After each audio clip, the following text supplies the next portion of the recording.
Hello everyone, my name is Emir Pastor. I'm an IoT product manager and a strategist. If you're new here, this channel is all about IoT. I'm going to talk about everything on the IoT from the technical standpoint, hardware, firmware, communication, cloud system, user application, to the launch of the product and marketing. If you're interested, please subscribe to the channel so you see a latest video.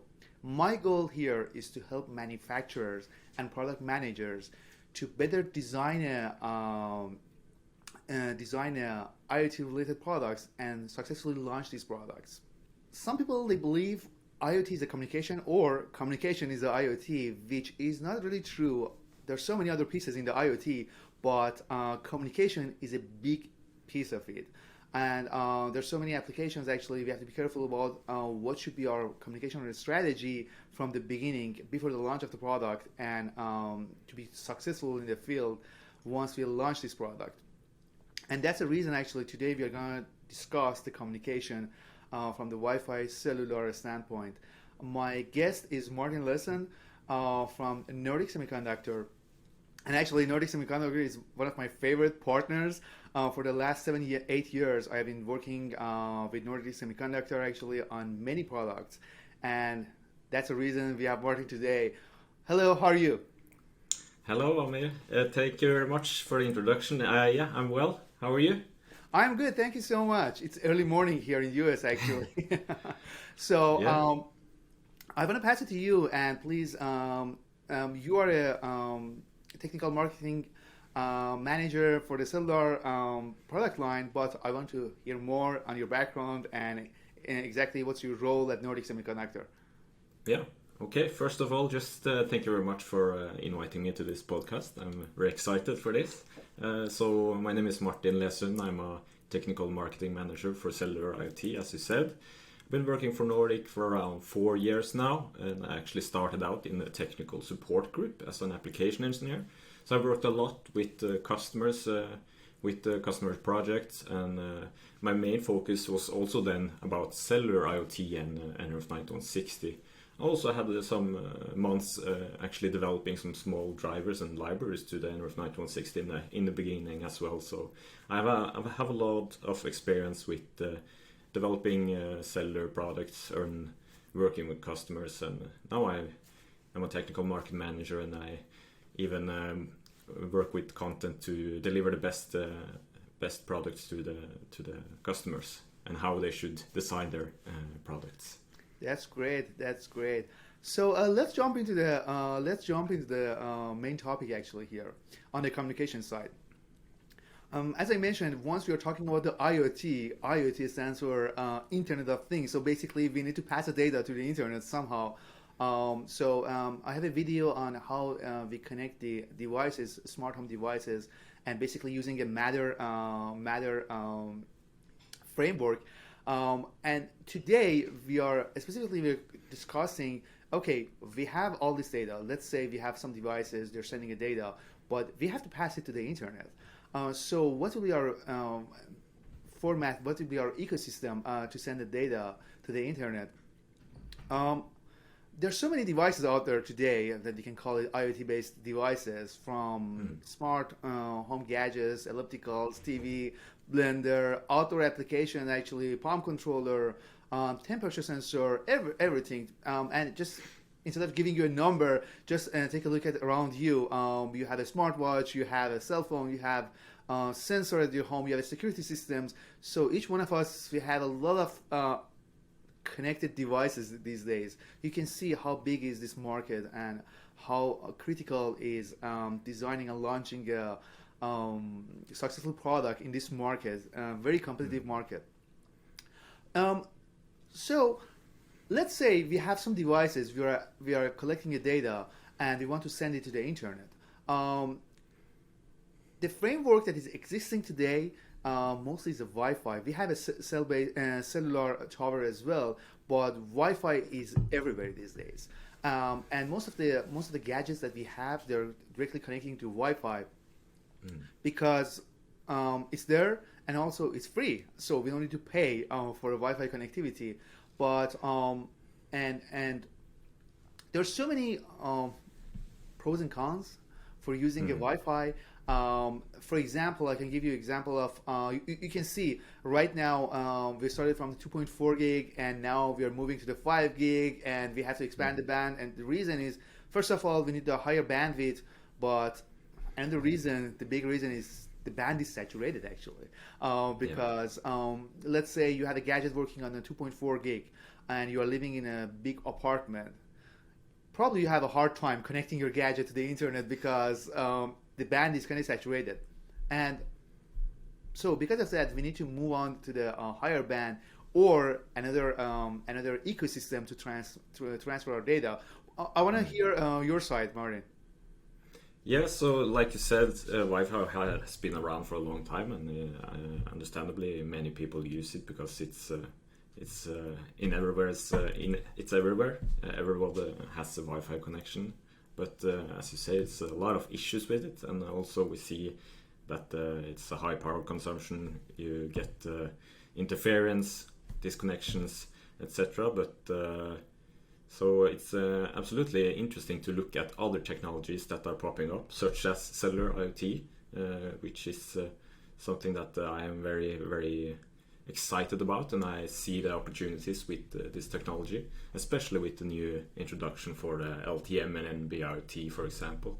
So I'm sure we're going to talk more about that later on here, but I think Wi-Fi has been good, but I think there are better options.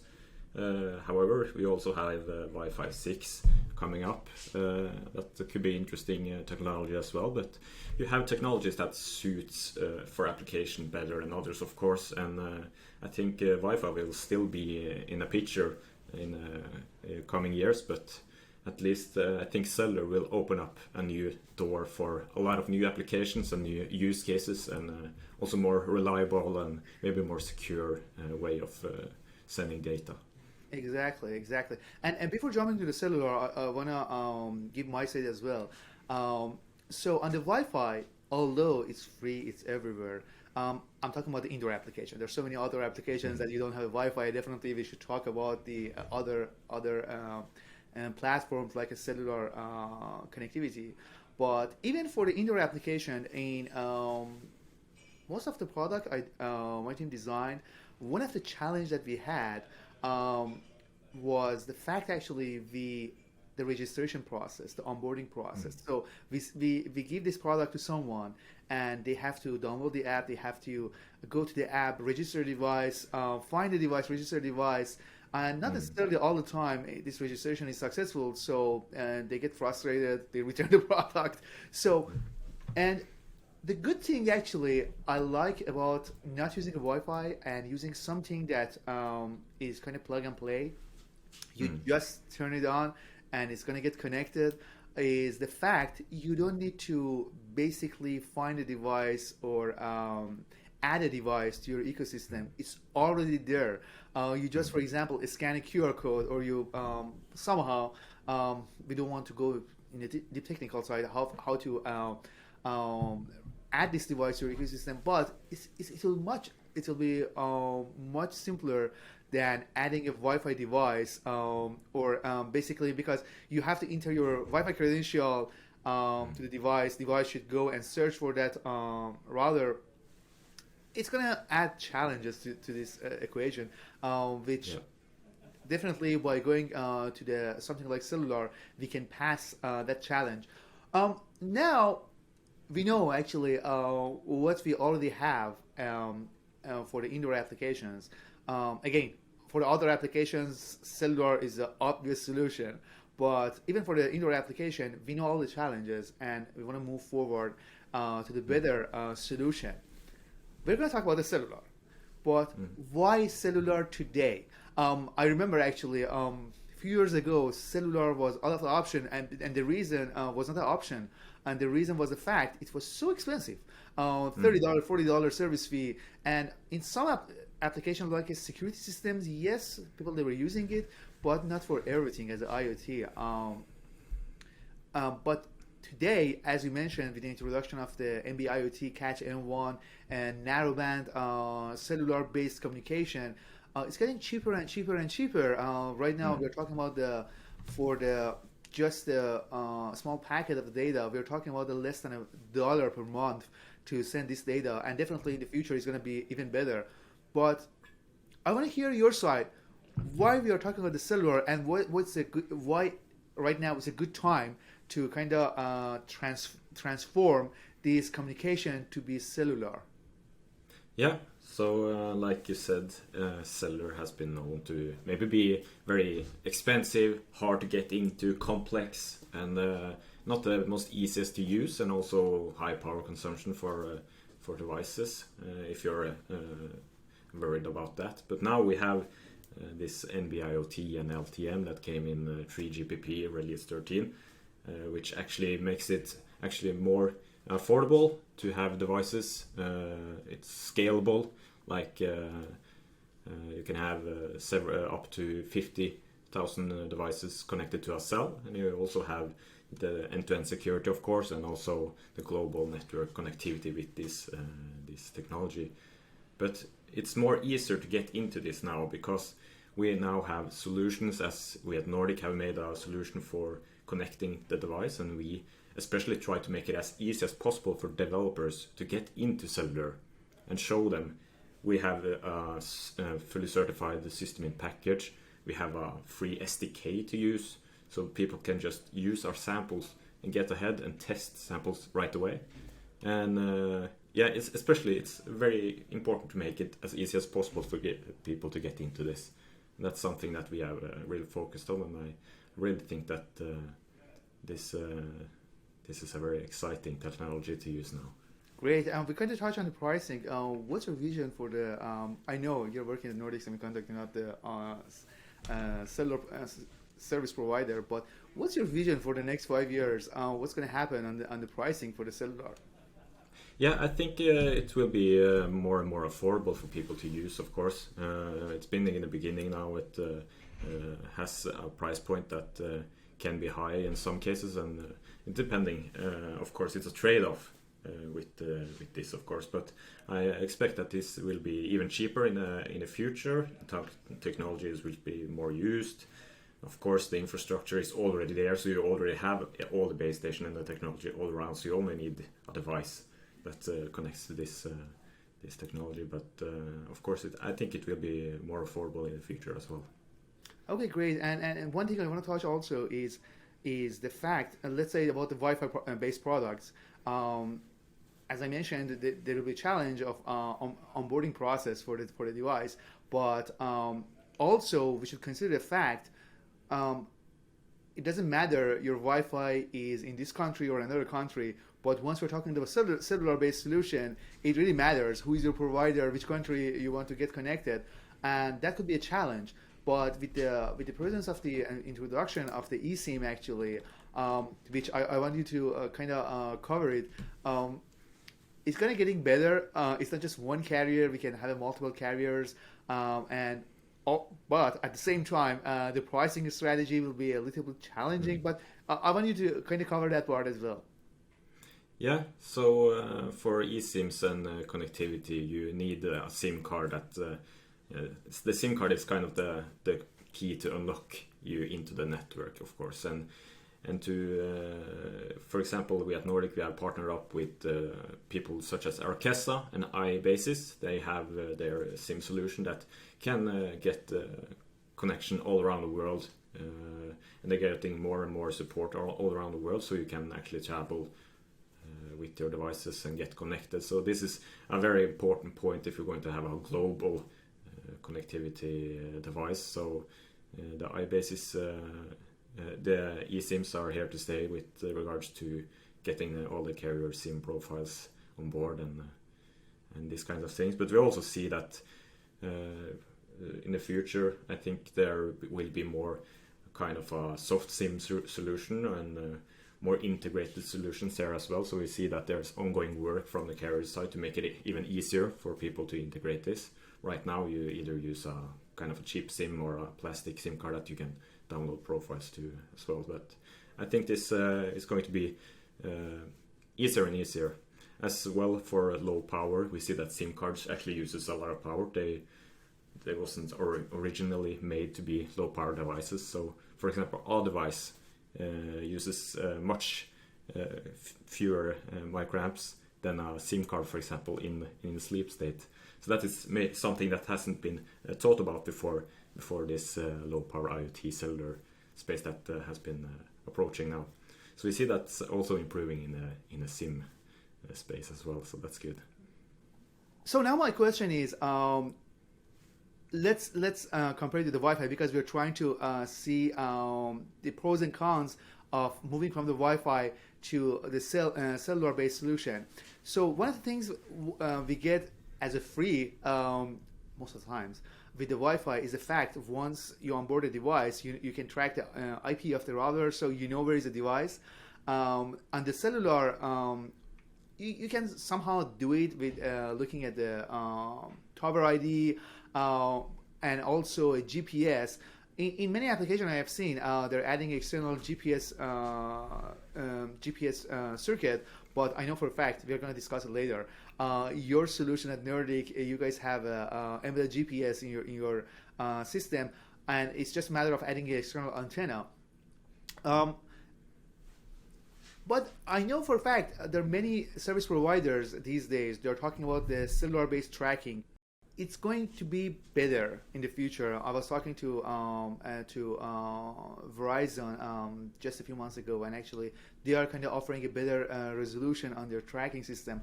How do you see how do you see this trade-off between using a GPS with the external antenna and the cellular-based tracking?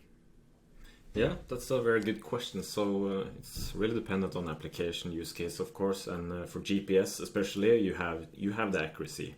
However, the downside with GPS, you have high power consumption. There are solutions that make it lower, of course. You have, for example, assisted GPS, where you download the ephemeris and almanac data over the LTE network, for example, and then use that to get a faster time to first fix. That means you don't have to have the radio, the GPS radio on as long, and you save a lot of power there. Compared to LTE location, for example, that's very, very little power, and you, of course, the hit here is the accuracy. But for an asset tracker device, a device that's moving from one town to another, you don't need meters of accuracy, right? You can just follow. Okay, it's 100 meters from the road, but you see where the asset is tracking, and you get this through the LTE location services and this cellular location. So I think in many cases you only need LTE location. However, you of course could combine these two technologies in one and use, for example, tracking the device low power into the town, and when you get closer into town you can turn on the GPS, for example. So I think it's very dependent on the applications, and of course you can mix and match these two technologies.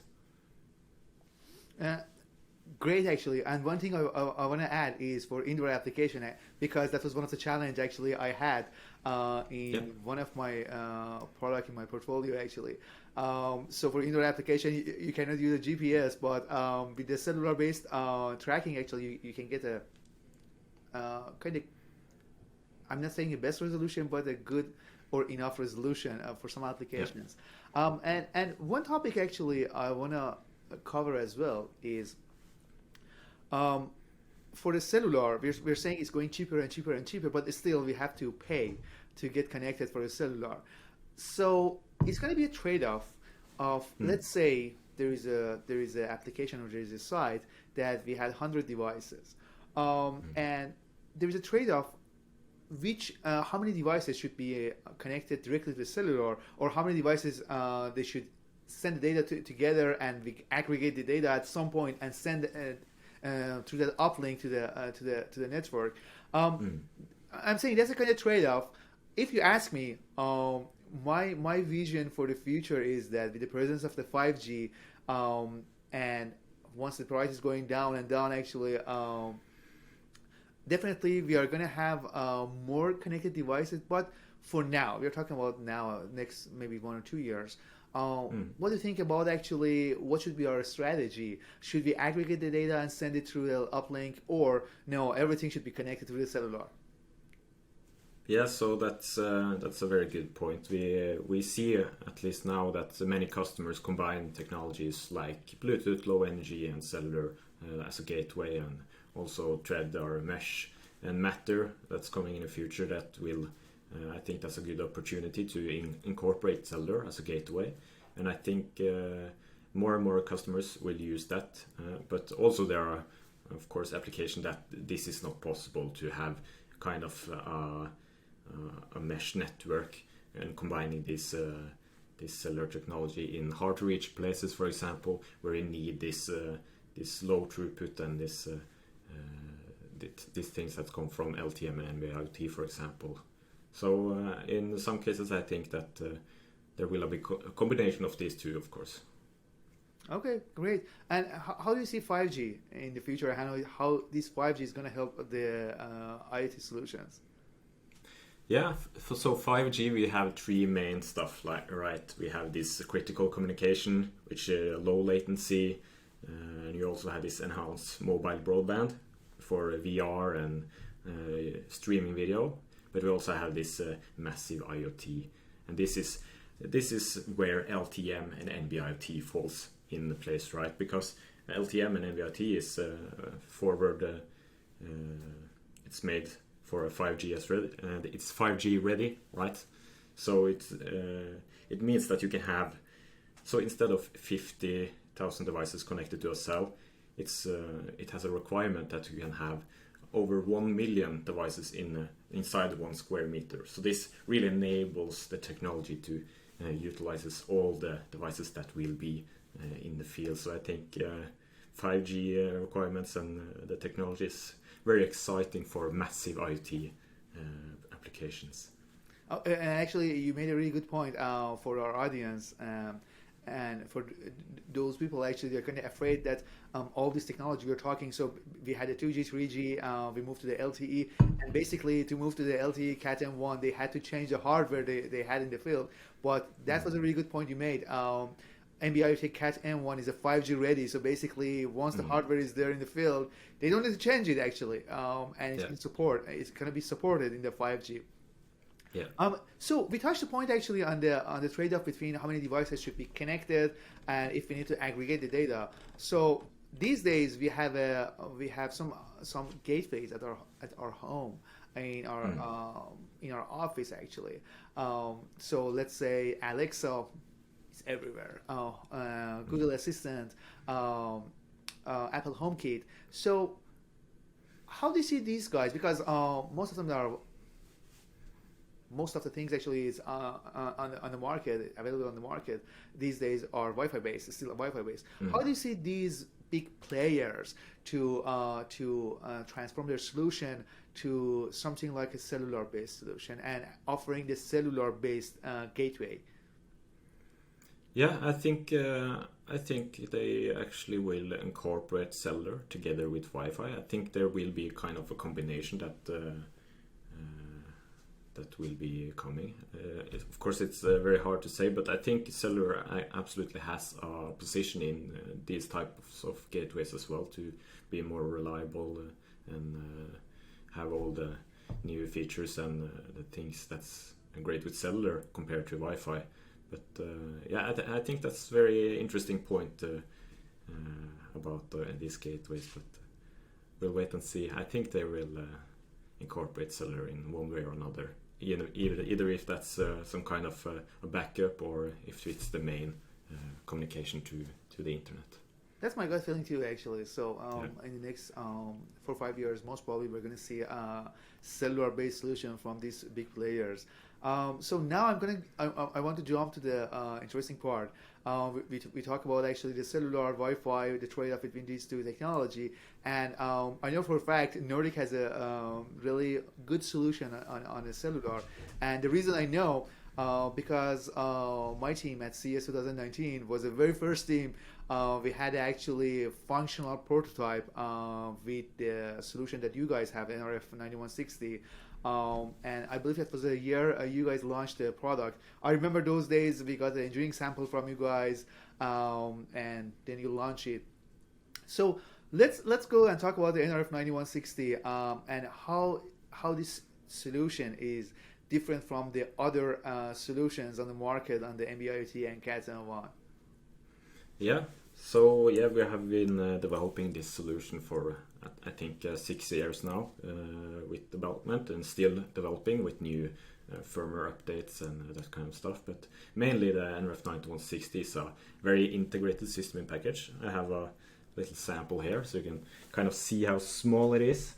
It's 16 by 10 by 1 millimeter, so it's very small. And inside this system in package we have an application area which you have your own M33 ARM Cortex 64 MHz with your dedicated flash and RAM 1 megabyte, and also 250 kilobytes of RAM where you run your application.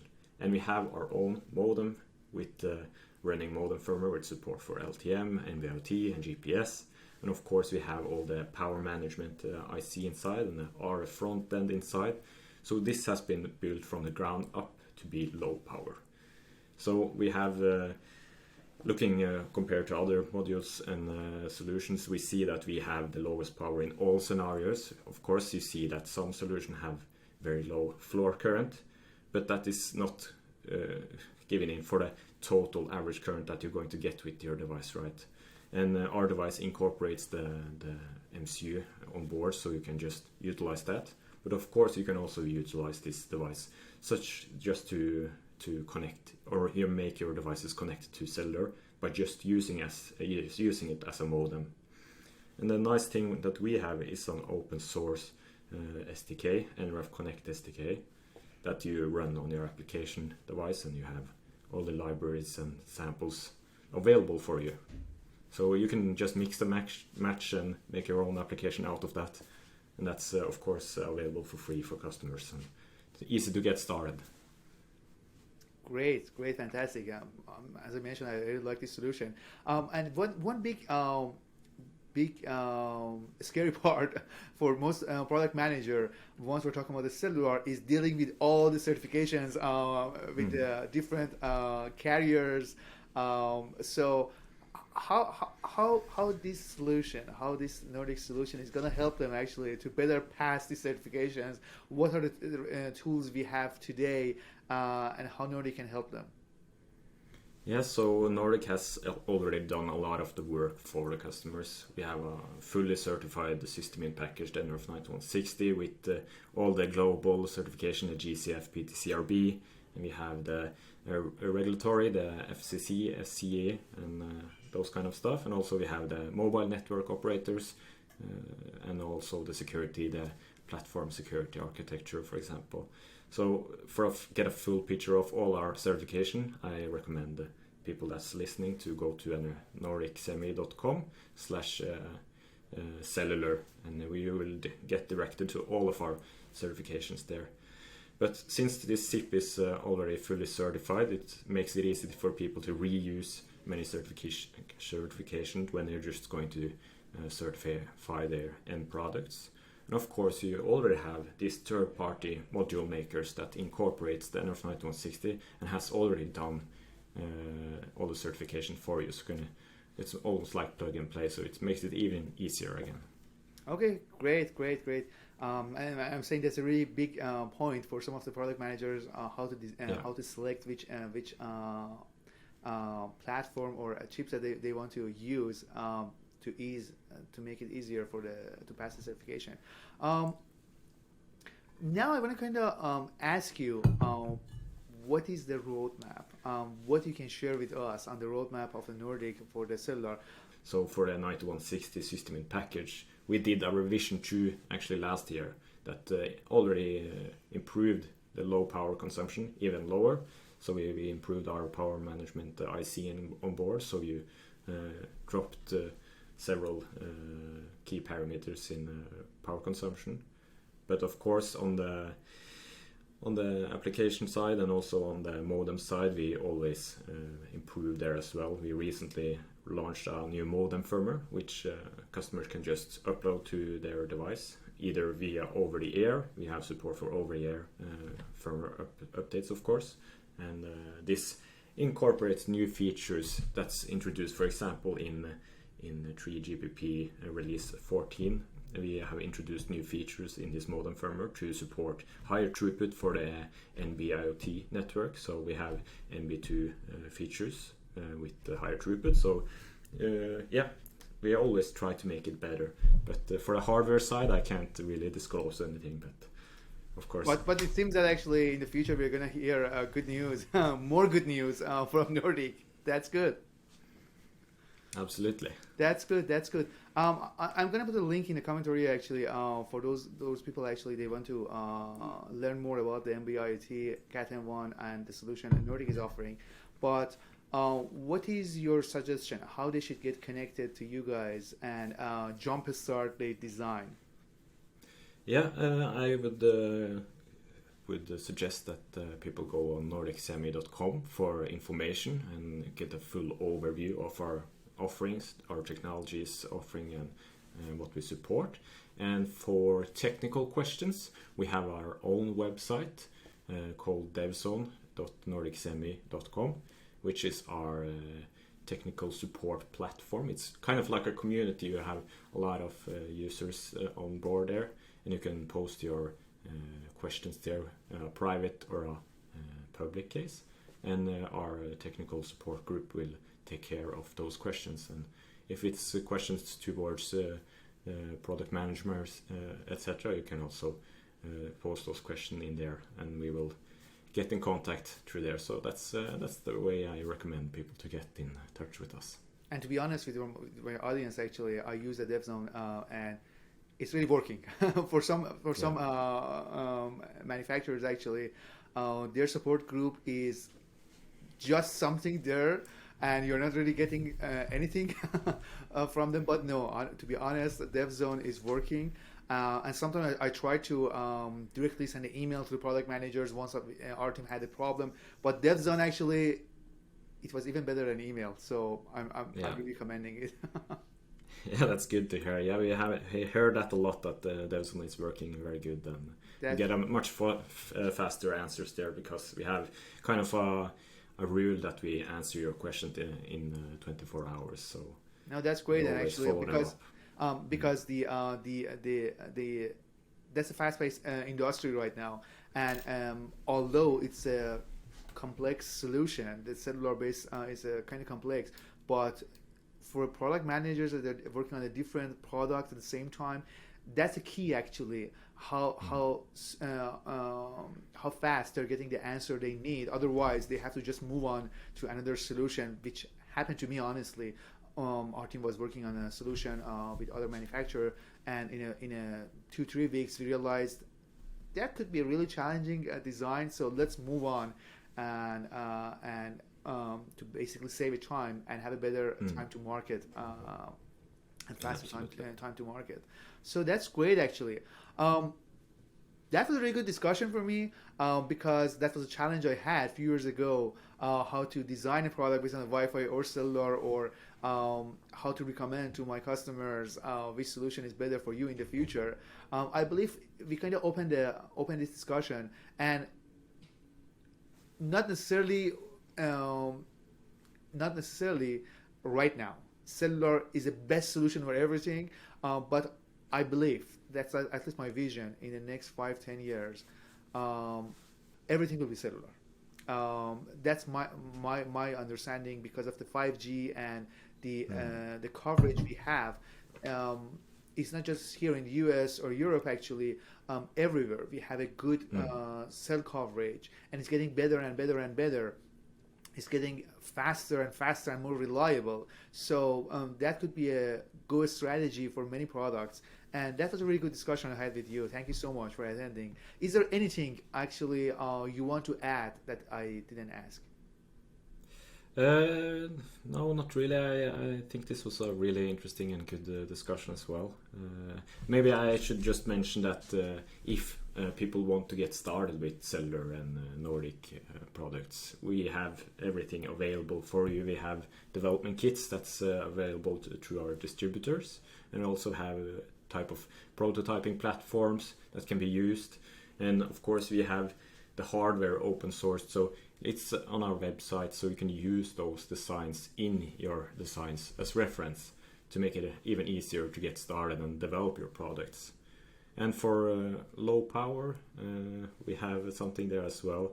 So cellular can be complex if you don't know where to look for and where to save power. So we have developed an online power profiler.